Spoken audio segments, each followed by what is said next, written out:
Hello Diploma students, and welcome to the fourth video on this series on internal assessment. And in this one, we're going to be talking about the criteria that the examiners are using to mark your work. What are examiners actually rewarding in each of the internal assessment criteria? And the first thing we're going to be talking about is about what is scientific quality. Because high marks come from strong scientific reasoning, not just complexity. We already talked about this in video 1. You tend to think that very complex investigations score higher marks, and that's not always the case. An investigation with weak scientific thinking might be complicated but is unclear. You have excessive theory. You have an analysis that is descriptive, so there is not really analysis. You have claims that are not supported by the data that you have in your experiment. And you have sections within the internal assessment that might be disconnected. Whereas a strong scientific thinking investigation will be focused in the research question, will have a methodology that is justified to test the research question. You will have analysis that is meaningful to the data that you're obtaining in your investigation. So it will be evidence-based, and the communication in this investigation is going to be scientific and clear. Now, you need to think about all the criteria being interconnected. Just like in your investigation, all the different sections that we talked about in the previous video are also interconnected. You start with a research question, you define your methodology, you get the data, you analyze the data, you reach a conclusion using the analysis to answer the research question, and finally you do an evaluation.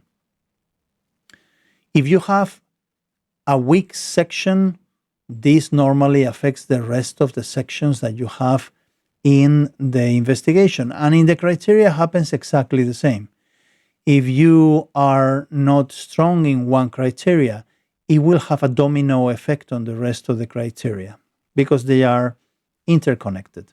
So the first criterion that we have is research design. And this criterion actually assesses how strong your investigation is. So it focuses on two things. The first thing is the first thing in your investigation, which is the research question. What do you need to have in the research question to score good marks in this criterion? The first thing is that the research question has to be focused, has to be related to chemistry, and has to be very specific. The second thing is that in the research question, you need to have the independent variable and the dependent variable. And you should have only one independent variable and one dependent variable. If you have several independent variables, your analysis is going to be not very good because when you see changes in the dependent variable, you don't know what's the cause of the change because you are changing two things at the same time, which is not how we do science. So one independent variable, please, and you normally measure only one dependent variable. If you're measuring more than one dependent variable, you're doing two experiments in one. So you have two different analyses as well. So normally a strong research question is very specific with one independent variable and one dependent variable. Now the research question has to be good enough to produce good data with a good methodology. It has to be chemically meaningful, so it has to be related with chemistry, feasible, doable in a school lab, and it has to be safe. Once they have given you marks for the research question, they are going to be looking at your methodology. How did you design the investigation to get data that you can use to answer the research question? And the methodology, the first thing that it has to do is to allow you for the collection of sufficient and appropriate data for answering the research question. In the methodology, you need to identify all your variables with units, with uncertainties. You need to identify all the variables that you have to control And one tip or advice here, sometimes you are not going to fully control one variable, but you can at least measure it. Very typically, people will say, well, I do the experiment in the same room, so the temperature is constant. Yeah, I understand that, but you could have measured the temperature in the room just to have empirical evidence that the temperature was constant during your experiment. So be careful. You identify as many variables that can affect the experiment as you can because you need to control them. Now, you need to have a sufficient number of repeats. We already talked about this. Minimum 3, aim for 5. You need to have your uncertainties included. The data always have uncertainties because you're using an apparatus to measure it, and the apparatus has got the precision. Now, your raw data will have the uncertainty coming straight from the apparatus. Your processed data will have the uncertainty that you have to calculate depending on what processing of the data you are using. So you have to carry that uncertainty into your processed data. The methodology has to be aligned with the research question, and the methodology has to account for safety. It has to be safe. You need to do a risk assessment of your method. The second criterion is data analysis. Okay, so data analysis is focusing on two things. The first thing is, how do you process the data? You have already collected data from your investigation. That's in your methodology. You have raw data in the tables. What are you doing to process the data? The first thing that we want to see is that you have correct calculations. All those means or other processing of the data that you might be doing, percentage of change, whatever, depending on the investigation, you have to do the correct calculations. Now, you need to have correct and clear tables of processed data, and these are the ones that have to be in the body of your investigation. The raw data, to be honest with you, is something that we don't look at so much. When we are marking investigations, we look at the processed data. And yes, you can include some samples of the raw data, for example, a couple of rows of your raw data table in the body of your investigation so I can see how you collected the data. But the one that you have to have full is your table of processed data. It has to have clear headings. In the headings, it has to have units, and you need to have uncertainties. You have to carry those uncertainties of your raw data depending on the calculations that you're doing. Now, you need to have graphs that are appropriate to the type of data that you are representing. If your variables are quantitative, which is what is most interesting for the analysis, you can have line graphs with lines of best fit, etc. The graphs have to be clearly labeled, have to have clear descriptive titles, have to have units and uncertainties. And then, yes, if you can do, you have to select the right line of best fit that represents the best your data, and then you can do other calculations for your analysis in your graph as well.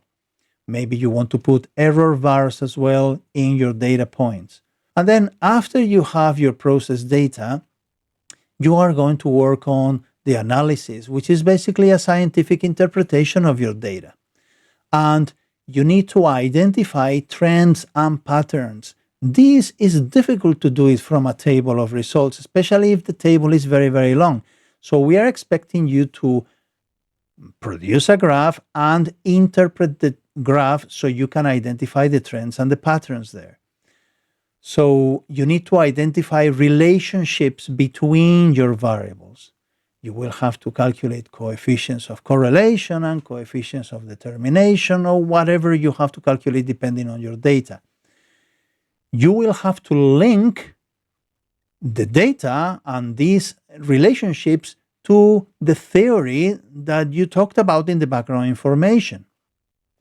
You have to discuss anomalies, because sometimes some data points you might not even be using them for The calculations of the process data, because you can label them as odd results. Well, you need to explain here why did you decide that that was an odd result and why you're not using it.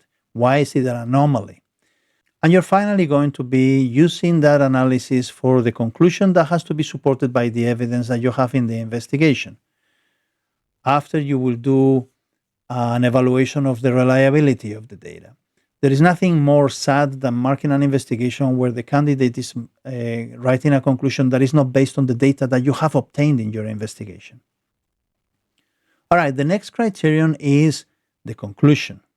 Now, in this criterion, the examiners are going to be marking two aspects.